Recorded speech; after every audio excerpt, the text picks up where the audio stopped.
in the flags. If you man enough, come stand with us, take USA back. And every time we pull up, all you're gonna see is American flags. American flags. American flags. And every time we pull up, all you're gonna see is American. Hey everybody, welcome to the Raising Cain show, and happy to have you guys on again. This is a new episode that we're doing here, and we're going to have a couple of different shows, but this one is focused on West Virginia issues and issues kind of surrounding West Virginia and that area. That would include, Appalachia and, of course, Ohio, Pennsylvania, and this kind of region of the world. So we're very blessed tonight to have a good friend of mine join us. His name is John Leonetti, and he was my regional coordinator during my campaign for the Northern Panhandle and educated me about something called mineral rights. And so I'm going to bring him on here, and we'll get started on this show. Hey, John. Hey, Nate, how are you? Joining us here, and you mute my phone because it's people always trying to get a hold of me. So anyway, so thank you for joining me tonight. I was very unlearned, let's just put it that way, about the issue of mineral rights. And, I had no idea what they were. And I think the very first time that, we met, I was giving my campaign stump speech at the up there in Bethany. Brooke County GOP. Brooke County GOP, thank you. And and so you came up to me afterwards, and actually it was right after I had just given a speech down in Wetzel County, and our good friend Dale had also brought up to me, asked me what I knew about mineral rights. You came up afterwards and you said, hey, what is it? You asked me what I knew about mineral rights, and I think my answer was, what are mineral rights? So that's you're not the only one. That happens a lot with people that kind of really aren't immersed in that, in the culture, say in like Pennsylvania, Eastern Ohio, and mostly in the western and northern part of West Virginia. Well, this is an issue that, part of campaigning and becoming a candidate. Too often we have people that run for office, and it seems like, right out the gate, they're already beholden to the corporations, that they're not concerned about, the interests of the people. And, what I've learned and what I discovered, largely due to you and Scott Sonda and Dale, is that mineral rights, especially for places like West Virginia, Ohio, Pennsylvania, you've got them down in Tennessee and, and Kentucky and Texas, all those places basically where there is oil and gas and, where they have not separated the rights. And that's one of the reasons why I didn't know what they were, because I grew up in California where there is no such thing as mineral rights. And so, but here, in West Virginia, they separated those a long time ago. And many people, this has become their inheritance. So let's start there, John. If you wouldn't mind, just share a little background about how you ended up, owning minerals. And if you wouldn't mind, this is going to be an important show. And I know that for a lot of people may be like, the same way I was, what are minerals? But this is an important issue because it's going to demonstrate by the end of this podcast, you're going to have a good understanding of part of the problem in American politics today, how issues that matter to the people, issues that are extremely important to their well-being and their livelihood, oftentimes just get overlooked and ignored because, let's face it, the people don't have, a bunch of lawyers backing them. They don't have a bunch of lobbyists working on their behalf. Whereas these corporations that have a lot of money, they can hire people to, basically go down and lobby Congress and lobby our state legislature and work with the state legislature to make, pass laws that are beneficial to them, but not necessarily beneficial, to the little man. So, John, I'm going to give it to you here, and go ahead and share a little bit about yourself, how you got into this, and maybe touch on kind of what was going on at the time that I met you and we were talking about this. Well, I just I just want to kind of comment on something you said earlier about California.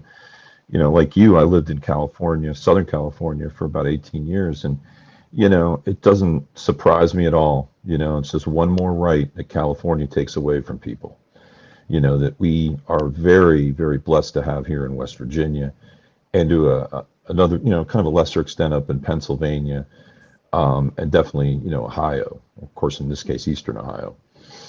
But I came into this around 20. Well, let me backtrack on that. So, like a lot of people, my mom was living here at the farm that we're at right now, and she was approached in, I believe it was around 2007 or 8, from a company called Fortuna, and she signed a lease with Fortuna. And like a lot of people around here, in the mid 2000s, they were sort of, they were, throwing some money around for basically like, we have an idea, we might drill at some point, we'll get to it when we get to it, but here's some money to keep, just to keep you, kind of betrothed to us, which is what these leases are. It's almost like a, depending on the lease language, it can be a very good thing. And honestly, in most cases, as we're finding, it's not really a good thing, the lease language. It's not really Now, to the John, advantage. real quick, just to cut in on that, my understanding is that when the oil and gas industry first kind of broke into West Virginia, there was all kinds of shenanigans that were going on, that people were getting put in these leases for life, and things like that.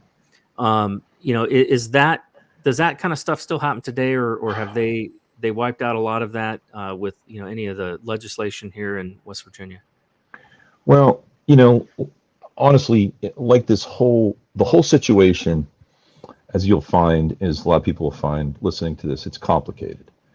There's a lot of aspects that, kind of intersect when it comes to whether, people are treated well or treated, not so well. I think, well, I mean, let me get back to what I was saying before, just kind of going through the, what it was, a little while ago. But actually, to answer your point, though, in like the mid 2000s, like I say, like 2007, 2008, the irony of it is a lot of these leases, the people that still have them, like myself, are actually not bad, because there was competition back then, and there was competition between the different oil and gas companies to get people to sign. You're not quite as locked in as you are now, based on a lot of the bills that have been passed in, honestly, really the last, 4 years. But what it was is you actually got some interesting stuff. Like in my case, for instance, it's a very rare thing in my lease. And most people don't have this, but I get to, the particular operators that I deal with, according to the lease, they have to pay my property tax 7/8 of it. Now, the way the laws have gone, and we'll get to that, about how they're taxing people now, that's a big deal. I mean, that's a good chunk of money. How much? And just so people understand what we're talking about here, if you don't mind, roughly what's the acreage that you have? I have 192 contiguous acres. Right. Like I don't have a little 2 acres somewhere else I bought, but everything is contained within where I live on all my property. So it's 192.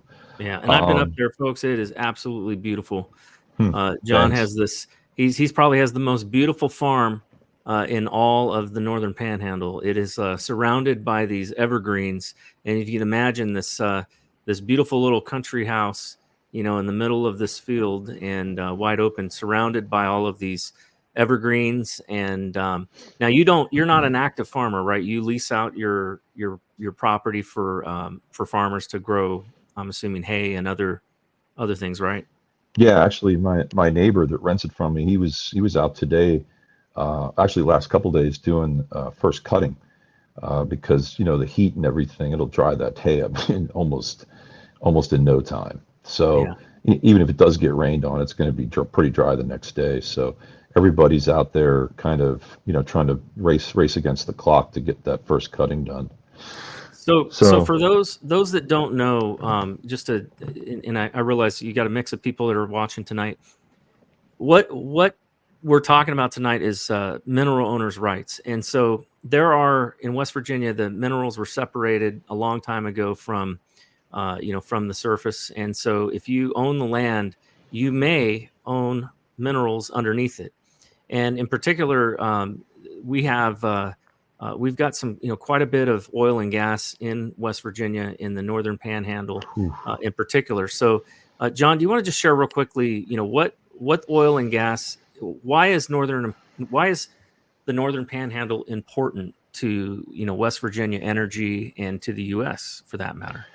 Well, if I'm not mistaken, it's the number 5, I believe, largest oil and gas reserves in the world, just past, I think it's just under Saudi Arabia. And I mean, and just as the geology gets better and they're able to pinpoint more of where a lot of these reservoirs are, it makes it pretty desirable out here.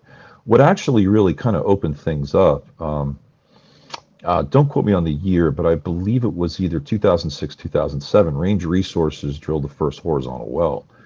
And what they did is they, in other words, because a lot of people don't quite understand why, for instance, one of their neighbors, which is maybe 500 yards away from where they're at, ends up getting drilled on and they don't. And it's almost like a permanent thing. What Range found out when they drilled in all these different directions, there was a certain direction. It's usually from northwest to southeast. That's how the strata lies. Basically, kind of the way the coal seams are. And so once they realized that vertical wells just sort of punch through, the formations, and they only get a little bit here and there, they understood that with hydraulic fracturing, you can almost mimic what coal miners do and grab a seam. So that's really how a lot of the oil and gas is situated out here. It's similar to coal is in there, they're in seams and they go from, like I say, northwest to southeast. And so that's kind of where they found was where the best yield came from. And then that's, basically from there, that's when kind of a lot of the other companies started to mimic that. And it's pretty much a proven fact that that's kind of where, pretty much where the bulk of, of the oil and gas comes from, as if you do it as one whole seam instead of just going maybe through going maybe 10,000 feet down and going through like 3 or 4, or more in our case, like maybe 2 to 3 formations. Now there's there are a lot of people that don't understand or may not realize that oil and gas became such a boom in West Virginia, largely because of the ability to be able to do fracking and be able to extract oil from shale. Yeah. And so that has been one of the biggest booms to West Virginia. But it seems like for all of the boom that is, and for the amount of oil and gas that we have in the state, it just seems like West Virginia is behind in in being able to take that oil and gas and turn it into something that would cause a major economic boom in West Virginia.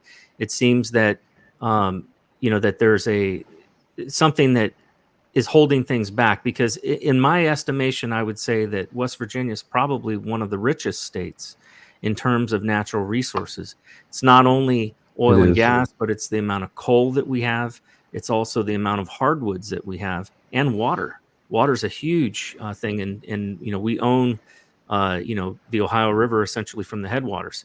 So in your estimation, why is it that we've not been able to take those resources like oil and gas and coal and translate that to greater economic prosperity for West Virginia?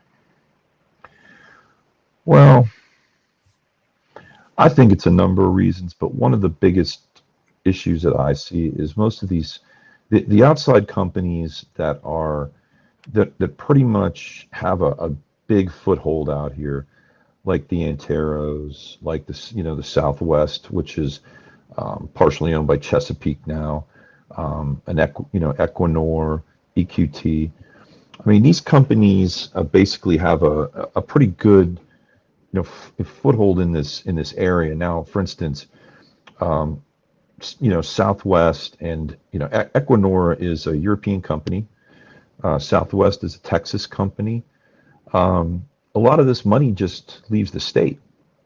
I mean, it's taxed at the severance tax, and mineral owners, get what they get, and they spread it through the state. I mean, I certainly have, I've given up the college try, doing remodeling on my home and, making repairs on the farm. That's money in the community.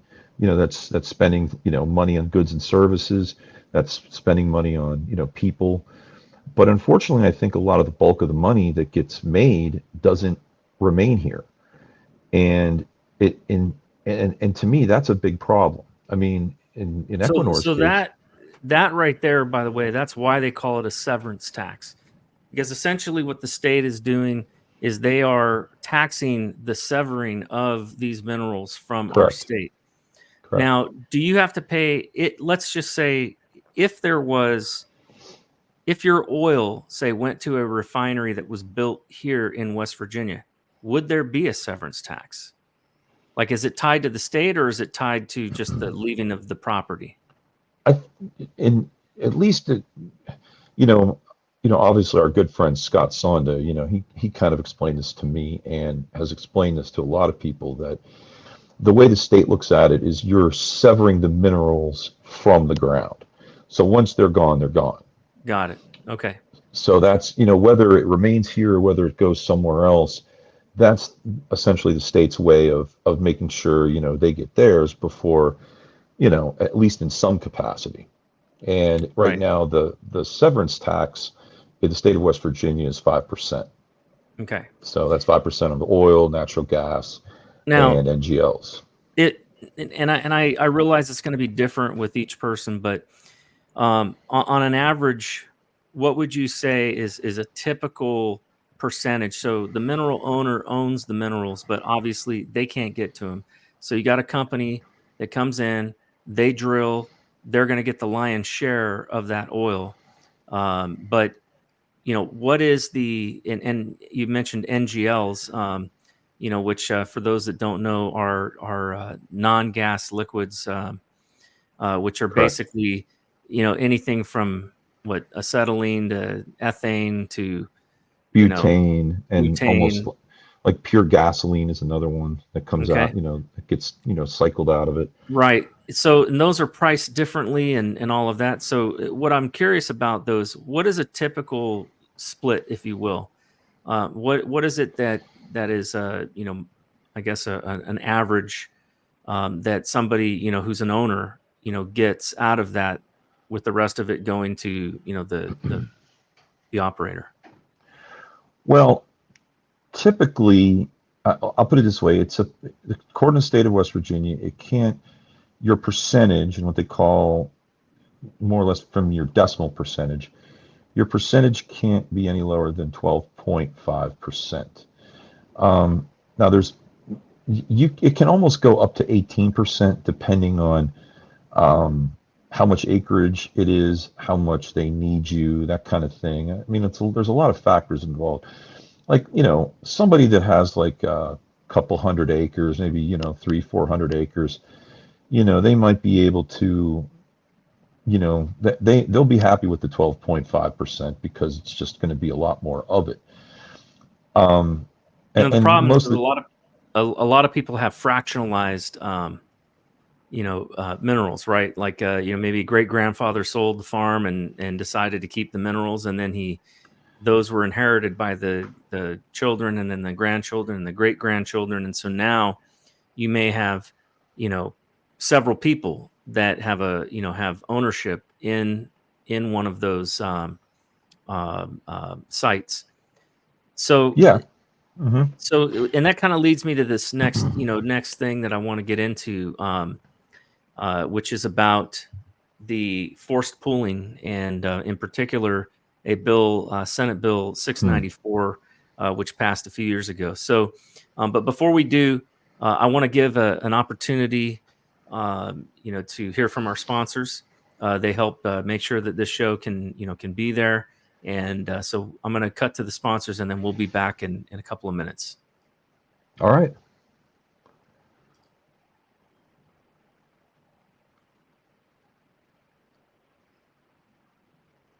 Military use when they need unlimited power during critical missions. Civilians like you can now get their hands on the exact same technology within 24 hours for pennies on the dollar. Folks, as a former infantry soldier, I can tell you this is the best and cheapest way to get reliable, unlimited energy. And no, I'm not talking about regular generators or the expensive solar panels. You don't have to be an electrician to do it. There's no maintenance needed. It doesn't take up a lot of space. And the best part, you won't need to rely on the power grid anymore. Click below now and hit play.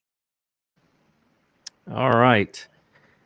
I'm going to go one more here, and then I'll save the third one for a little bit later in the show. Born in the coastal plains of South Texas, Smoking Gun Coffee is founded by combat veterans that know exactly what a cup of coffee needs to taste like. Run by father and son, each coffee bean is perfected, roasted at 500 degrees, and cooled with a Gulf Coast breeze. Smoking Gun Coffee hand makes and bags each ounce of coffee for maximum customer satisfaction. With every purchase, 10% goes back to organizations that help veterans and local communities. That's Texas made, one bag at a time. To find out more, go to www.smokingguncoffee.com.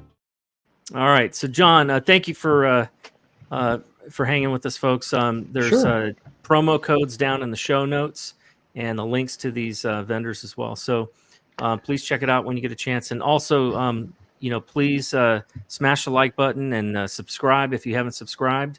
I'm going to be doing this podcast every Tuesday. It will be focused, like I said, on more of a local and regional issues, and then and that will be at 6 p.m. Eastern. And then on Thursday night at 9 p.m. Eastern will be the national show, which will focus largely on national security issues and those things that I have expertise in. With 27 years in cybersecurity and national security. So that should be an interesting show as well. Anyhow, so John, before we went to break, we were talking about, I was mentioning about the Senate Bill 694. Share with us and with our audience why that bill came about in the first place, the good, the bad, and the ugly. All right. And let me just combine that with something you asked me earlier, and I'll just race through it really quick. So how I got involved in all this. Once my mom signed the Fortuna lease, it wasn't long after that, maybe a few years after, that Chesapeake came in and bought the lease just before it was about to expire so we could renegotiate. Fortuna sold them the lease, and then Chesapeake took over, and then eventually in 2015, Chesapeake sold their shares to Southwest that were out here in this particular area. And at that point, they'd combined with Statoil, that owned about 27%. And then Statoil became Equinor, same company, just different name. And then at that point, my mom had passed away in early 2015, and my wife and I decided we wanted to take over the family farm. And it was pretty close after that, I don't know, it was probably 2017, mid-2017, that we got a notice that some of the wells that we were in were just producing maybe a couple $1,000s a month. It was great to get, but you did hear rumblings of people getting a lot more. They were doing more drilling, things like this. And so around late 2017, they basically shut the wells down that I was in. We were getting no money. So, but they weren't really forthcoming with a lot of information, but we definitely heard that there were going to be new wells being drilled underneath us. Great. One thing I did realize, I can't say I was very smart in this at the time. It was complicated. It really wasn't wasn't really a lot of fun to kind of educate yourself with this stuff. But I started to understand that it became a necessity way down the line. But I was smart enough to know that I wasn't smart enough to understand any of this, and I needed somebody that had a better grip on it. So that's when I went to a meeting that Bordas and Bordas had, or more likely, a subsidiary of theirs, which is Bordas and Bordas Mineral Management. And I went there, and I was pretty impressed with a lot of the things they said and how they, can help you basically, suss out if there's any problems, if there's any discrepancies. That was their job. So I was like, okay. So I signed up for them, and it wasn't long after that was when, I guess you could say the good money came from the wells.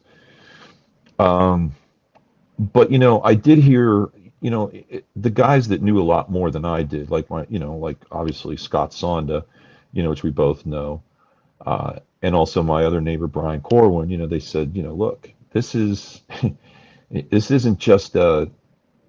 to last forever, in the sense that you have to stay vigilant. And I really didn't understand, kind of what they meant.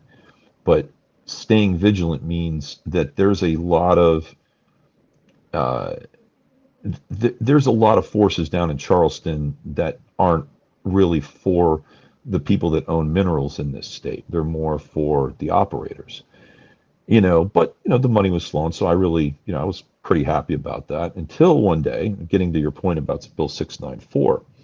I got a call one day this was in, what is this? It was in early 2022.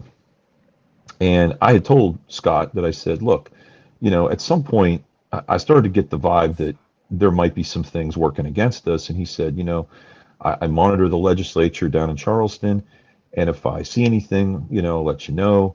And I said, hey, I'm here to help. You guys seem to be doing all the heavy lifting. So, I want to contribute somehow, some way.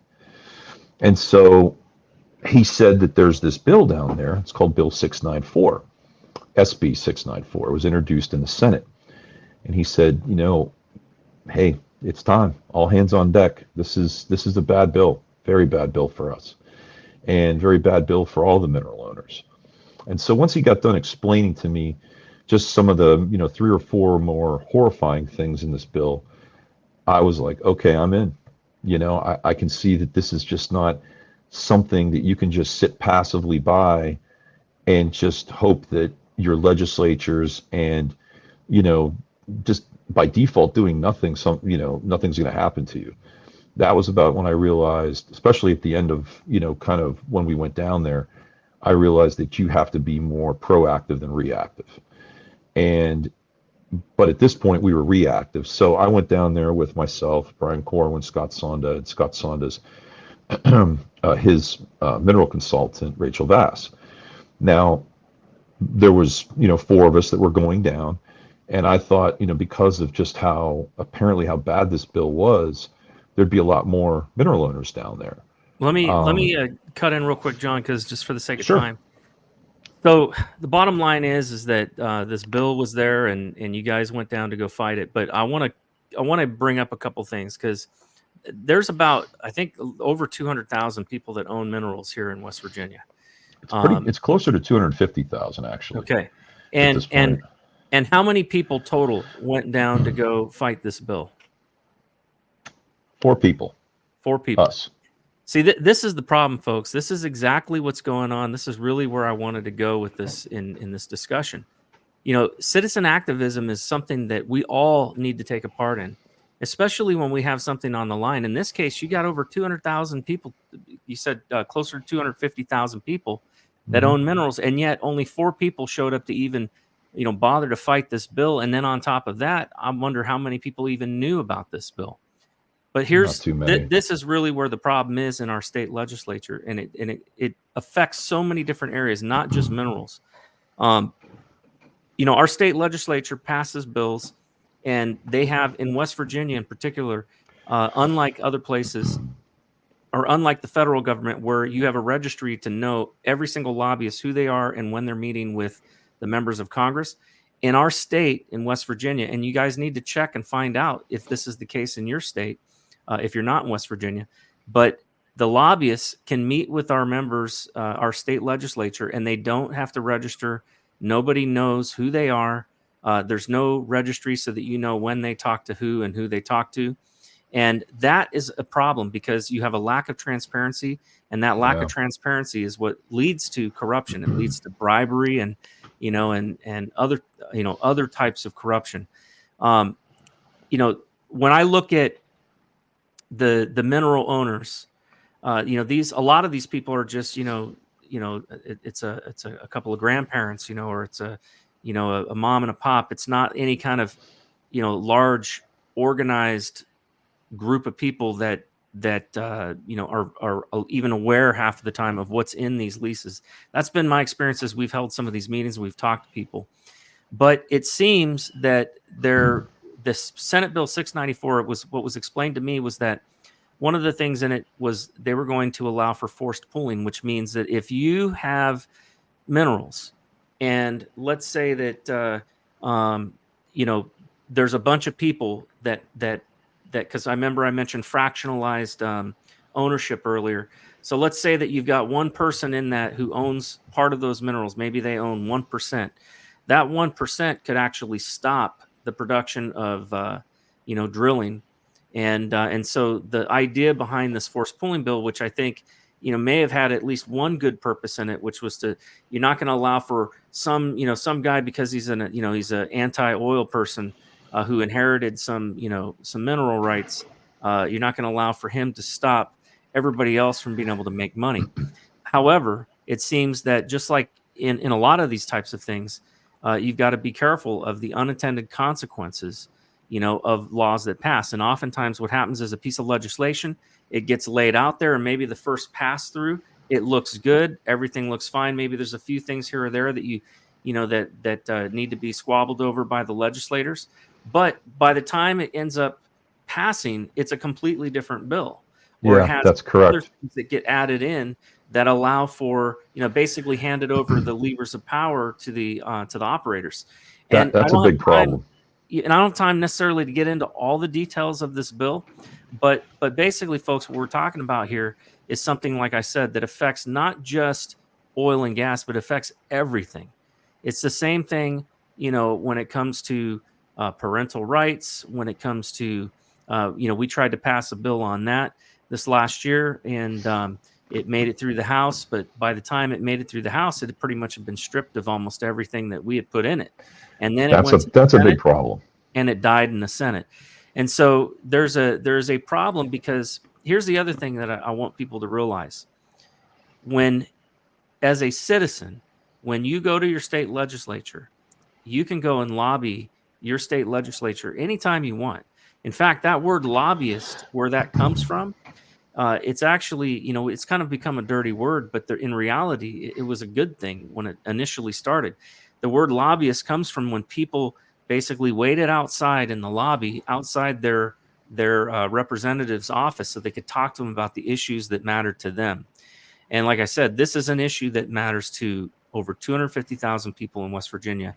And it is definitely something that, impacts the lives of these people, because for many people, it's, when they retire, it's all they have to live on, or it may be something that they're passing to the next generation.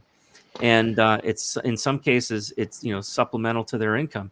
You have a lot of folks that don't own, hundreds of acres of land. Maybe they own a fraction, of 100 acres, and maybe that fraction is 1%.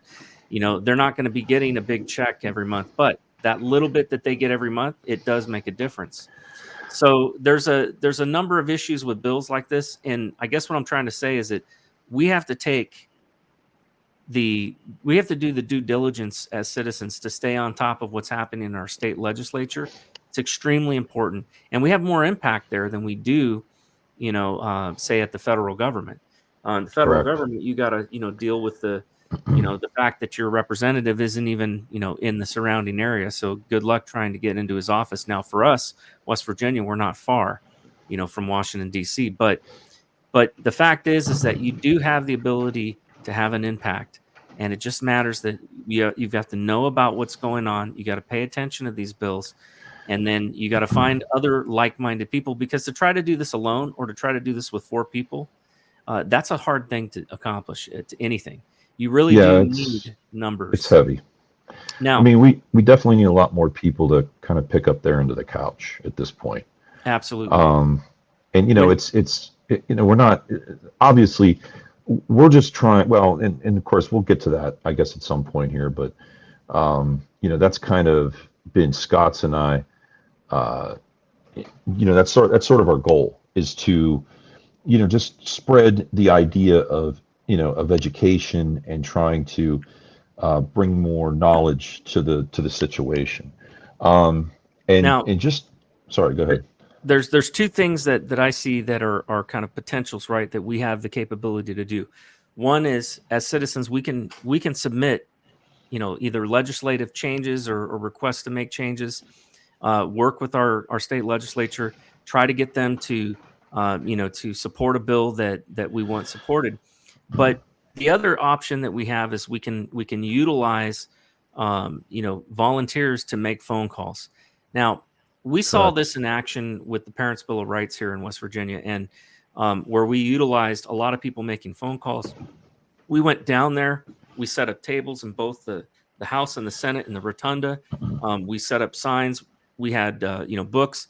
Now, we didn't necessarily do this with the mineral owners' rights issue, but I think it's something that would be worthy to consider doing more of a proactive, you know, type of thing. And we did it in a way that was respectful to our state legislature, but it did make it clear that we wanted action. And we did. We got some action. We actually got some signatures too while we were there, of Yeah, I remember legislators that. that said that they would support it. Now, I think that one of the things that I had heard in that bill failing was that they had so many phone calls from outside, from groups like the ACLU and stuff like that. This is the Parents' Bill of Rights issue that I'm bringing up, but it brings up a problem, and that is that, you know, influence can come from anywhere, not just within your state. And so that's something to consider. Now, on this issue of mineral rights, I highly doubt. I think in this case, the numbers are in the favor, you know, of the people, because, you know, people I outside agree. the state probably don't care, and they're not going to be involved like, you know, say ACLU would on a parents' rights issue. It's it's But not an emotional issue, like, you know, like the right, Parents' Bill of Rights. And I wanna just make a point on that, because that was something that, you know, Scott and I really understood, that, you know, part of the problem is the messaging.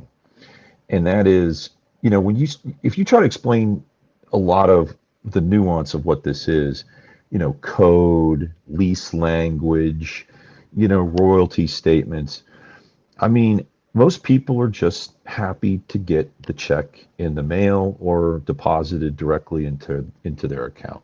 They right. don't really want to know how the sausage is made, because if you start going down that path, then you Well, start to realize there's a lot of there's it, it's it you start to realize that there's something else going on underneath the surface, and it takes even more time and more effort, and none of this stuff is very sexy, you no, know. it's not. In fact, you know, it is I think most people's eyes probably glaze over, you know, when they hear about this, and that's Oh, part of the reason. 100%. That's part of the reason why, you know, really in this show, I'm not so much digging into, you know, the details of a lot of these bills, because it would, you know, quite honestly, folks, it would. Let's put it this way. I had to sit down with probably one of the smartest guys I know on this issue, Scott Sonda, and Hmm. I think he spent about 3 hours educating me on how all this works. And then afterwards, I said, I need another session because I still don't get it. And it was another 3 hours of going through and learning this stuff, you know, but that's what it takes, you know, to understand something. And again, if I was, in my case, I was learning it because I was a candidate and I wanted to understand something that affected our people here in West Virginia. But if you're somebody who benefits from this, you know, it behooves you to understand it and learn it, and to understand how they do assessments and things like that. One of the other problems that, to me, you know, has been an issue, and, you know, what is the end goal of a conversation like this is, what are we going to do about it? and what are our next steps to try to change things? And and this isn't just for West Virginia, because there's, like I said, there are people in other states that have minerals and maybe are facing similar situations. But another issue that has come up, that has been brought to my attention, is the way they assess the value of said minerals. In Scott gave me an example where he had wells that had been being tapped for many years, and they were pumping oil out of these wells, which means there's less oil there now. Correct. And yet they came and they reassessed the value of his wells higher than new wells that were right next door, where they had not done any drilling at all, meaning there's a lot more oil over there.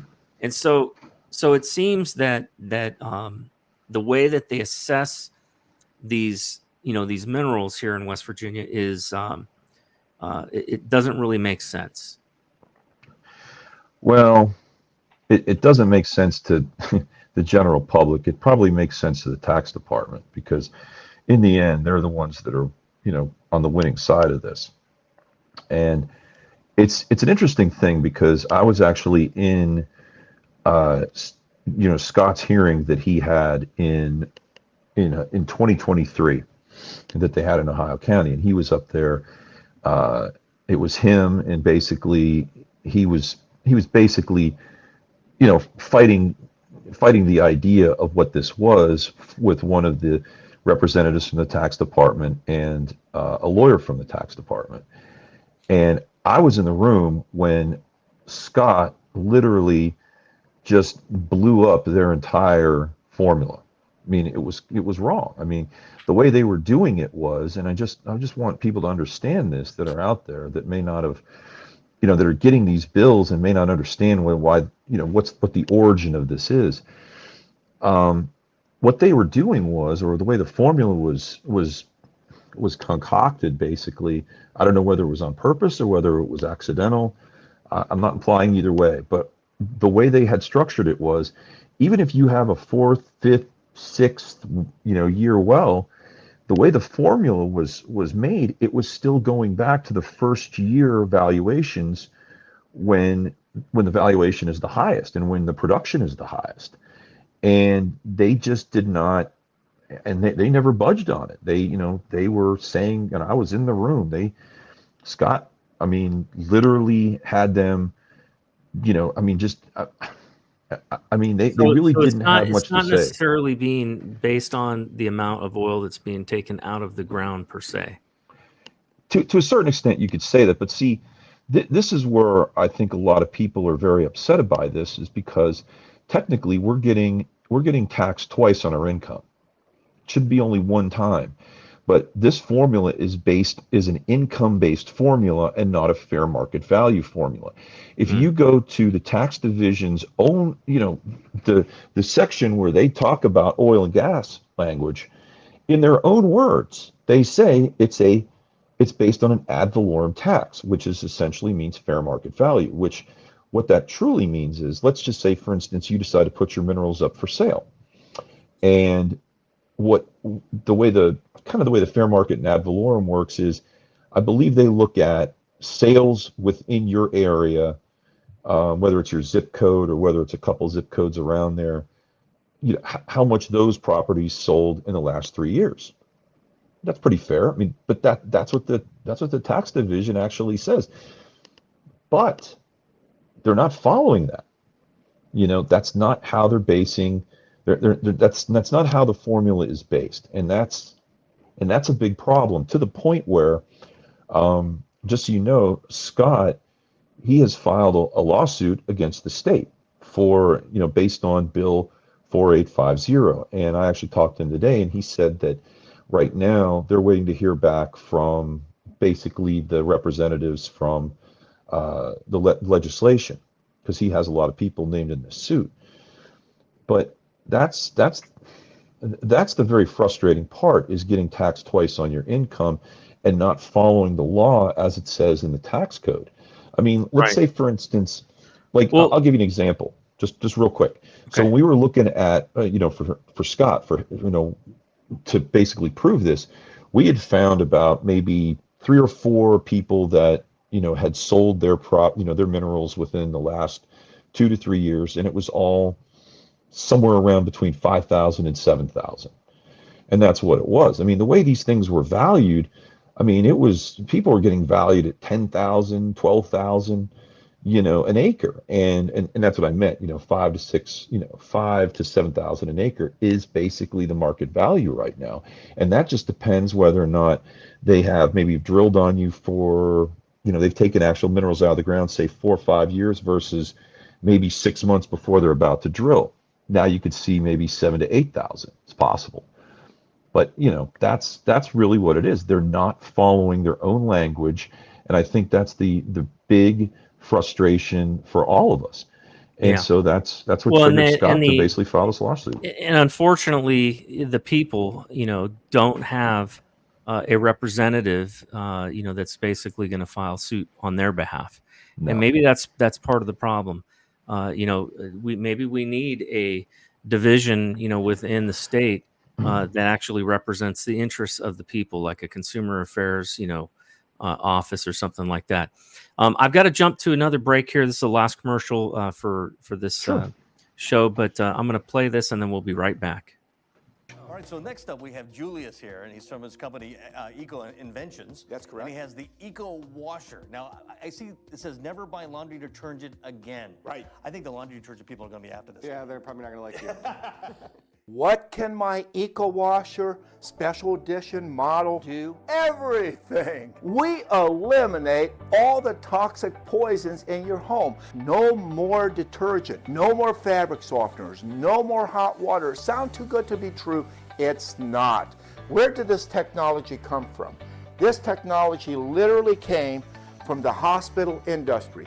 There's a super expensive commercial Oculus ozone laundry system used in hospitals worldwide. How did we create the Eco Washer SE? We simply miniaturized it using the advent of microtechnology. These are like a solid state computer. No filters, no fillers, no ingredients, nothing.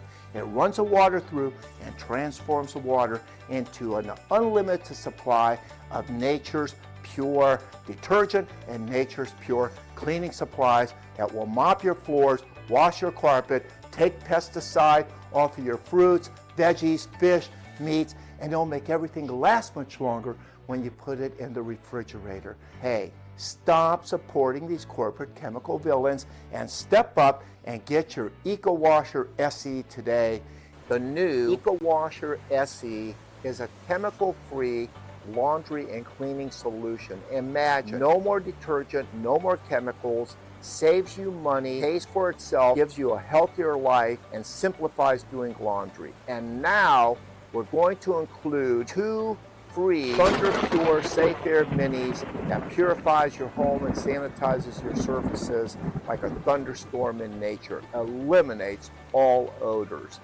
Plus, you're receiving $100 off by using code podcast on the new Eco Washer SE. Let me remind you, 2 free Thunder Pure Safe Air Minis plus $100 off during this podcast. Podcast is your coupon code at. All right, guys. So John, I want to make sure that we have some time here at the end of the show to answer some questions, and then if we don't get too many questions, we'll go back into some of these things. But I did have a question here from Mark Munson. He wanted to know what's the possibilities of drilling in the Eastern Panhandle. So we just want to talk about a little bit, larger scope of oil and gas and coal and all of that in energy policy here in West Virginia.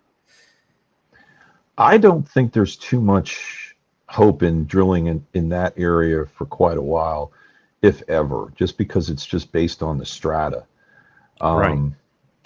That's really what it comes down to. I mean, they've found that the Marcellus, which is kind of the first real layer that kind of that first blockbuster layer, and then you go down to the Utica, which is more of a drier gas, and then there's another one even underneath that I know they're starting to find some some almost pure oil. I'm trying to remember what that formation is, but it's underneath the Utica, and it's in the kind of more in the eastern part of Ohio.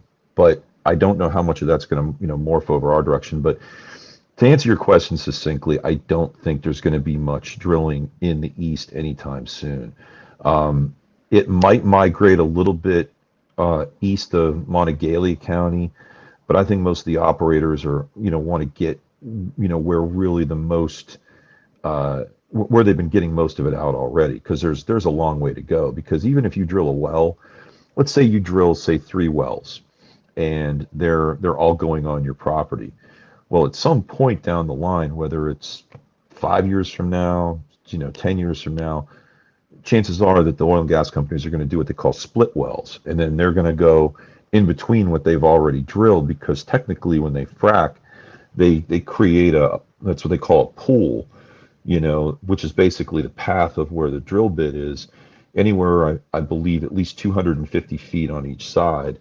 So you have about 500 feet where the pool is, and then they'll then drill in between those, to get everything that they can. But like I say, it's based on formation, and I don't think the East Coast is going to see much drilling.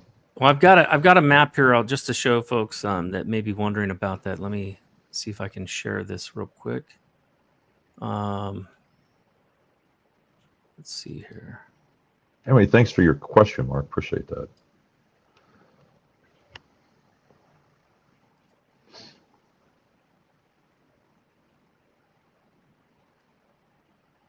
Let's see.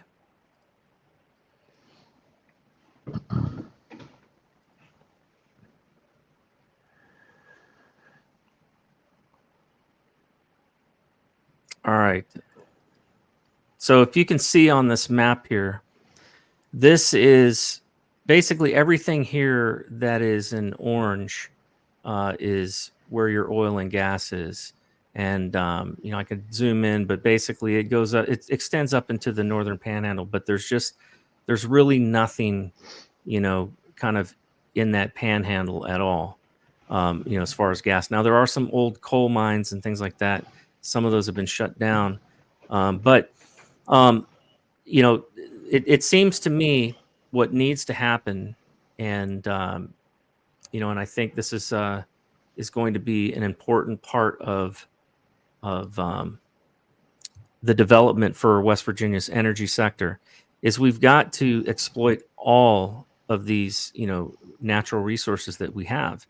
And one of the things that I noticed was that there was a tariff called the TEPCO tariff, which basically pays for repairs and things like that on a pipeline that runs all the way down to Texas.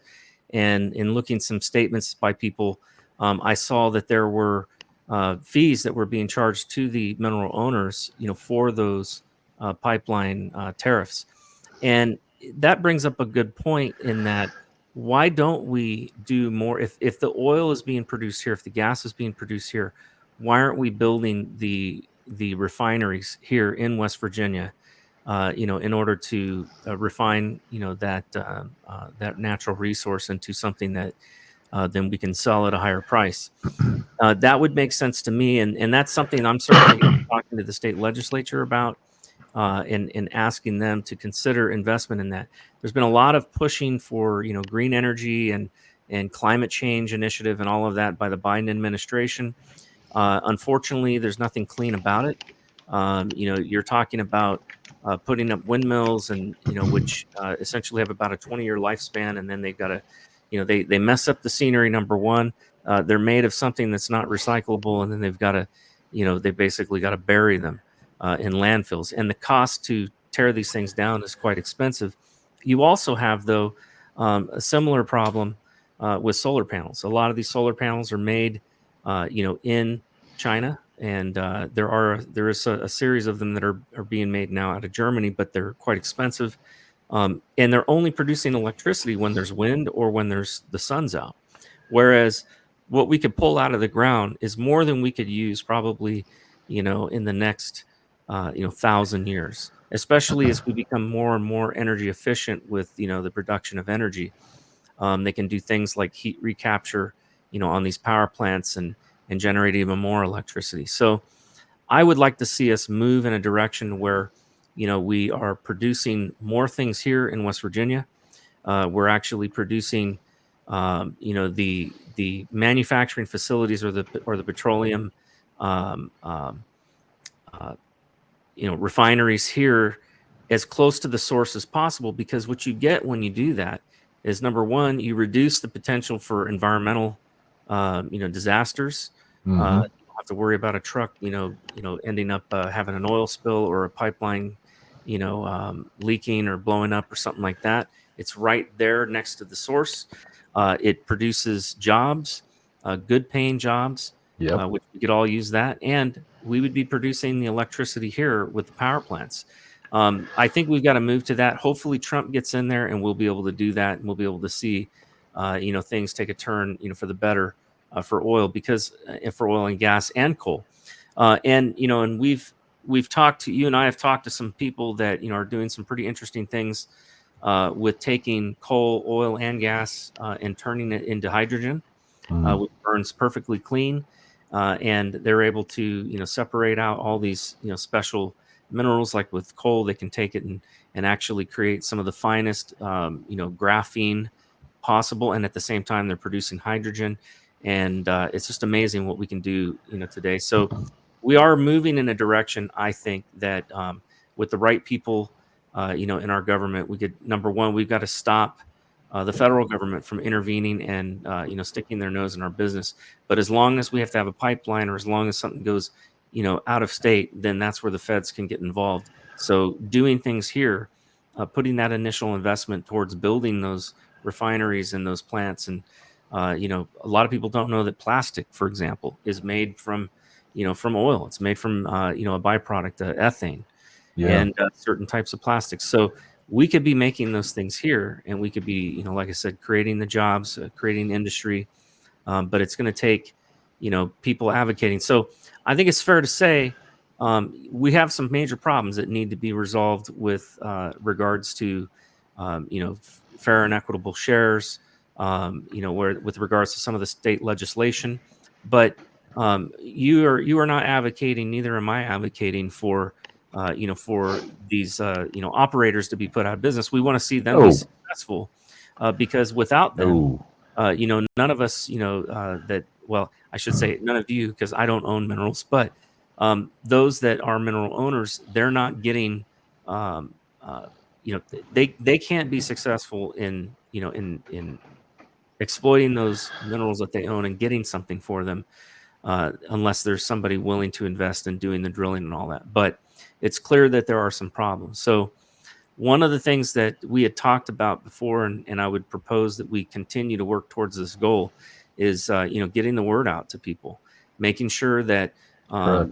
we get people together, because the more voices there are down in Charleston, the more likely they're going to be heard, and the more likely that we're going to see legislation that is more fair, to the people that actually own the minerals. And Well, that's something I want to work with you on. yeah, and I just want to point something out to everybody here too. I remember when I first met you, Nate, and I don't know if you remember what I said to you, but I said the next politician, or the next of any of any sort, whether in office or running, would be the first politician to recognize that there's a real problem with how mineral owners are being looked at and being treated in this state. And I just want to say, I want to thank you for, what you did. I mean, you did something that, as far as I was concerned, and well, I mean, and and Scott's been doing this for a long time. He's like, I don't remember anybody ever caring enough to at least want to learn about it, because that's part of it too. There's so much to understand. There's so many aspects of it that a lot of people just either listen to somebody else or can't be bothered. And look, I understand it's a lot of work to really understand this, but once you start getting a rudimentary understanding of this, then you can really start to see things and see patterns and see things in your own statements and see things as, start seeing trends, and you can start to And you see them not just with that particular issue, but with a lot of these right. issues. and I want to end with this, and then we'll wrap it up here. But you know, it is easy to talk about something, easy to gripe about it. I could have a show that does nothing, but argue about or basically point out all of the evil misdeeds of these corporations and companies and all of that. But that's not the goal, because if all we do is complain and we don't actually, have any kind of, uh, you know, we don't actually have any kind of meaningful change, then what are we doing? We're just spinning our wheels. And we That's can correct. have meaningful change, but it's going to take educating people. It's going to take, people, taking the time. Like, we have 698 people watching the show right now, taking the time to learn about this issue and how it impacts people. And we've only barely scratched the surface, folks. That's correct. And I just But want to oh, sorry. sorry, but we have the goal of bettering our economy, bettering our lives, creating better jobs, creating cheap energy. Why are we paying? America, we have the ability to be energy independent. Why are we paying premium prices for electricity? And that's because we have an administration that has turned its back on the hydrocarbons, and I call them that. I don't like calling it fossil fuels, because that was a propaganda campaign. Oh, yeah. But I call it hydrocarbons, and which basically, we can burn them and we can do it cleanly. We absolutely need to work on, making sure that we can extract them safely. There's been a lot of talk about fracking and about the environmental hazards as it relates to it. We've talked about that some, and we'll have shows in the future that are going to get into that subject. But I want to always be fair-minded. Mark Munson is asking another question here. How can a person find out if they own the mineral rights? Would it be your deed? Yes. Yeah, you should probably, and the other thing that would probably be helpful too is to go down to your assessor's office.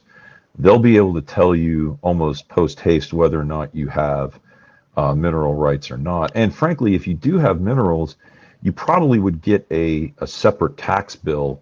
At least in the last 2 years, you should get something in the mail that would say that you have, this, how many acres of minerals, and you owe the state this much money.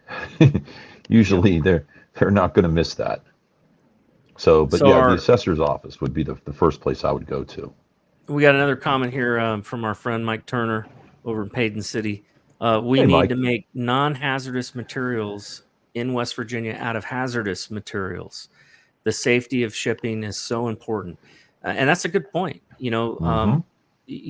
We've got to be good stewards of what God's given us, and and sometimes we've got materials that are not safe, but they can be made safe, or they can be made inert, or like in the case of, say, coal.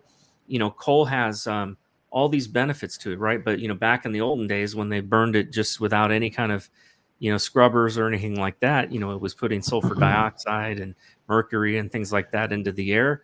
But now they have processes of being able to separate those things and into essentially, like I said, create hydrogen, which burns clean, and graphene, which is used in the making of batteries. So there's a lot of really interesting innovation. We need to be looking forward, not backwards, and Oh, I finding agree. ways that we can capitalize on a desire to have better energy efficiency, and at the same time utilizing what we have available to us. And there's no reason we can't do both of those things and do it safely. So, John, I want to thank you for being on. We could probably Thank talk you. for 4 hours on this subject, but I'm sure people's eyes would glaze over at that point. I realize that this is not a topic that a lot of people probably are familiar with. But like I said, I've got 2 shows. One show is on Tuesdays at 6, and that show is specifically dedicated to issues here in West Virginia. And then on Thursday is really more of the national security show and more of a national audience. But I thank everyone that joined us and listened in. I guarantee you one thing: You may not always, find what we talk about interesting, but you will always learn something, and that's what I can guarantee you. And again, one of the things that we're going to do is there will be, make sure and follow me on social media. I'm on Facebook, Twitter or X, True Social, Gab, Getter, Telegram, and you guys can follow this story or this issue and others. And we have a website that will be going up soon, but it's going to be designed to mobilize people in our state and in surrounding states to fight on these issues. And We need that badly. to raise some Cain in West Virginia and raise some Cain in our country. So I want to thank everyone for for being on the show. I'm going to close this out in prayers. Is something that I want to always do. Is first and foremost honor God, and it's kind of appropriate as I'm on this network, Patriots Prayer. And so with that, Heavenly Father, thank you so much, Lord, for all of the blessings that you've given our nation. I thank you, Lord, especially for just the boundless resources that we have here in West Virginia. Lord, I pray that you would help our leaders to be better about managing those resources and about the legislation and the laws that they pass, that they would do things in a way that benefit the people, as a whole, or that would benefit the owners of these minerals, Lord, and that you would, break away the corruption, Lord, that has so often, taken hold, Lord, in our country and especially in our state legislatures as well.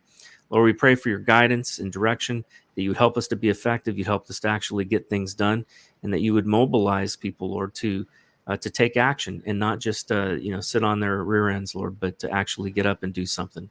And we thank you in Jesus' name. Amen. Amen. All right. With that, May I say one thing before you go? Absolutely.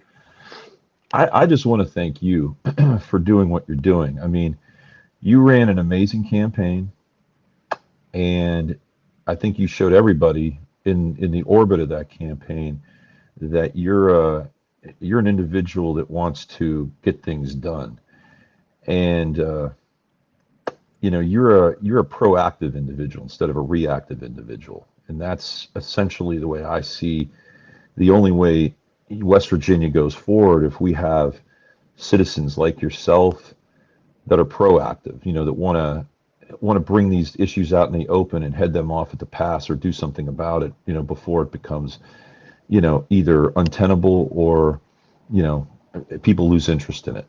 And I do appreciate that, because there's not many people that would have me or have anyone on talking about, what mineral owners, their issues.